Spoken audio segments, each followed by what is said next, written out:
Monsieur le commissaire, chef du service régional des renseignements généraux,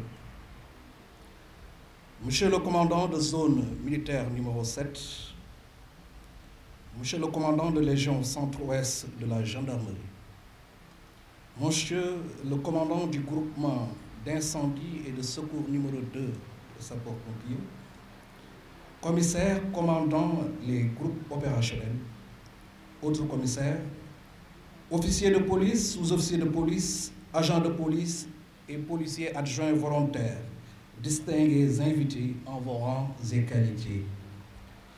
L'honneur m'est choix en ma qualité de directeur adjoint du groupement mobile d'intervention, représentant le directeur du groupement mobile d'intervention absent du territoire national et le directeur général de la police nationale de présider cette cérémonie de remise du drapeau.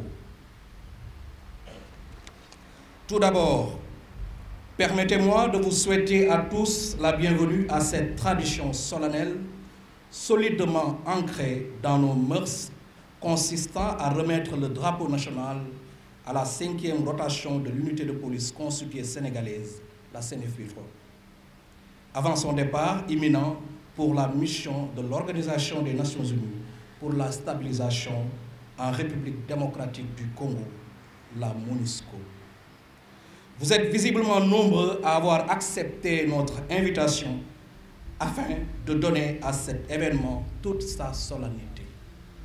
Aujourd'hui, le drapeau national qui vient de leur être remis constitue l'un des symboles emblématiques de la République.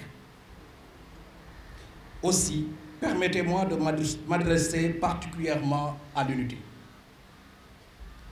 Commissaires, officiers, sous-officiers, gradés et agents de police membres de la CNFPI3 MONUSCO.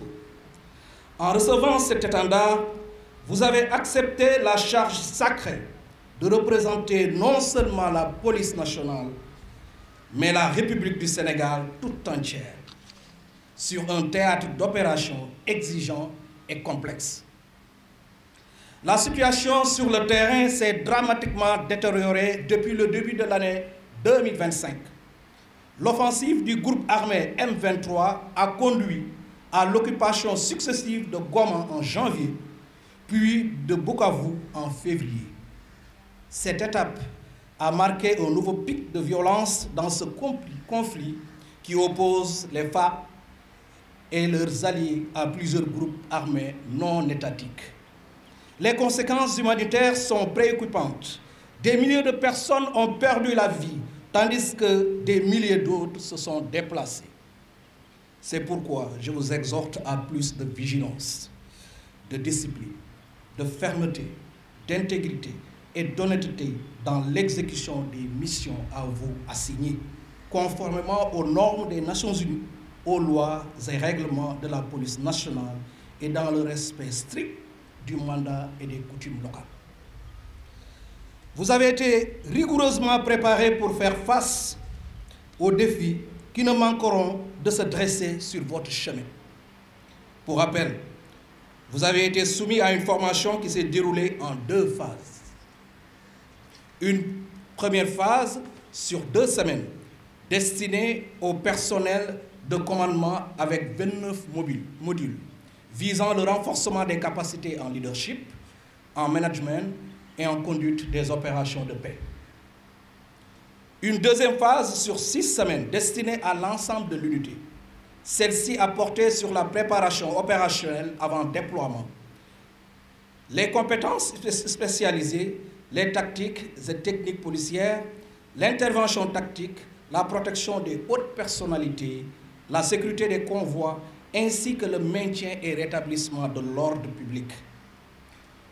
Ce processus a été couronné par une formation complémentaire d'1 semaine au centre tactique Capitaine Mbaye Ndiaye, CET7.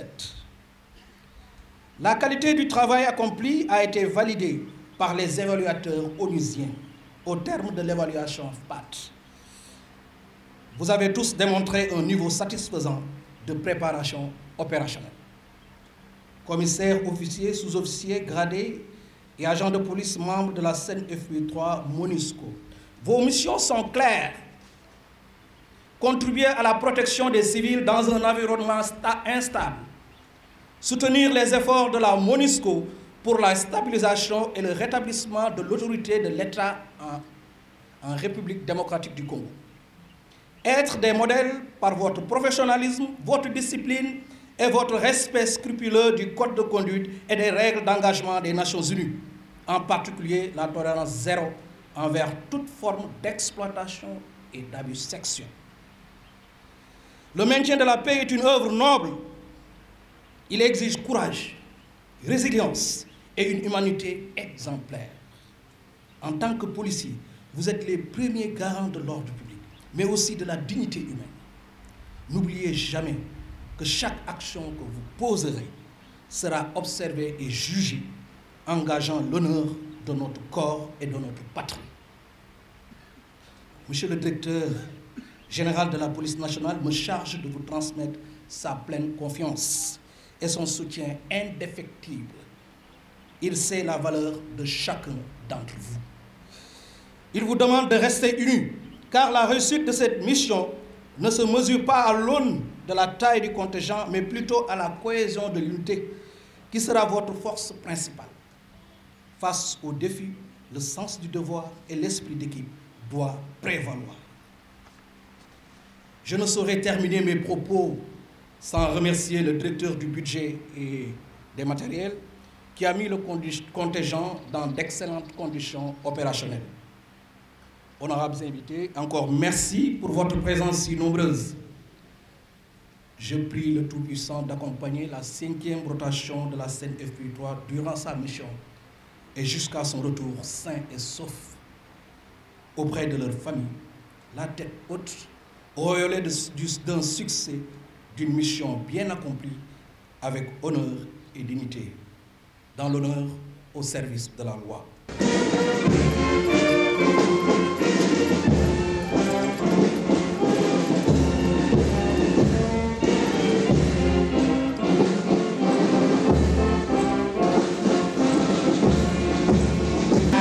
Promotion des gardiens de la paix, au passage à la direction de l'Office national de répression du crime où elle a accordé avec brio pour appui les brigades de régiment de tireurs de l'État, le CLU et de pièces de 2017 à 2005, suivi la désignation par la hiérarchie policière.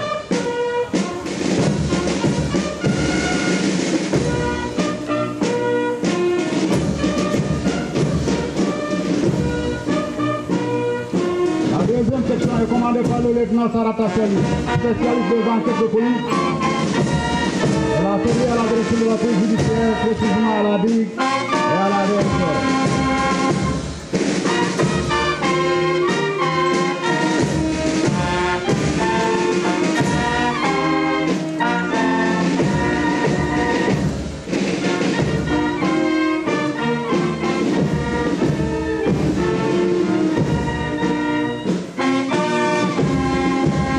Section est aux ordres du lieutenant Lamidi, spécialiste au maintien et rétablissement de l'ordre public. Elle a servi à la 6e et 9e compagnie du groupe opérationnel de Dakar.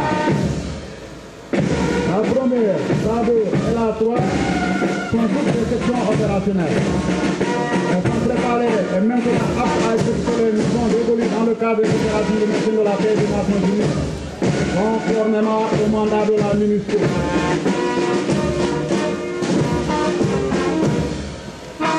La la section spéciale est commandée par l'adjudant Aloutaï. Élément de la ville, il a successivement assuré la protection rapprochée du ministre de l'Intérieur, du ministre de l'Agriculture, du président du Sénat, du Premier ministre, du secrétaire général de la présidence et du président de la République. Il est titulaire d'un diplôme de